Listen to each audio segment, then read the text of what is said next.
దేవుని నామానికి మహిమ కలుగును గాక. ఈరోజు చాలా మంది సంఘస్థులు కానీ విశ్వాసులు కానీ ప్రకృతి సంబంధులుగా ఉన్నారండి. చాలా మంది అంటున్నారంట, కొరింథీ పత్రికలో పౌలు అంటాడు, మీరు ప్రకృతి సంబంధులు అన్నాడు. ఎందుకంటే నేను అపోల్లో వాడను, నేను పౌలు వాడను అన్నాడు. మరి పౌలు అంటున్నాడు, అపోలో ఎవరు, పౌలు ఎవరు? ఈరోజు బైబిల్కి ఫ్యాన్స్ అవ్వట్లేదండి, దేవుని వాక్యానికి అడిక్ట్ అవ్వట్లేదు.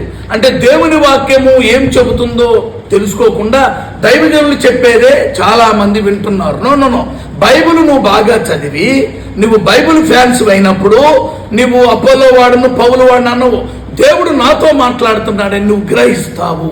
అలాంటి వాళ్లే దేవుని సంబంధులు, అలాంటి వాళ్లే దేవుని బిడ్డలుగా ఉంటారు. చాలా మంది ఈరోజు ప్రకృతి సంబంధులుగా ఫ్యాన్స్లు అయ్యారు, సంస్థలకి ఫ్యాన్స్లు అయ్యారు, దైవజనులకు ఫ్యాన్స్లు అయ్యారు, బాగా వాడబడుతున్న వాళ్ళకి ఫ్యాన్స్లు అయ్యారు. నో, అలా ఫ్యాన్స్ అవ్వద్దు విశ్వాసి. దేవుని బిడ్డగా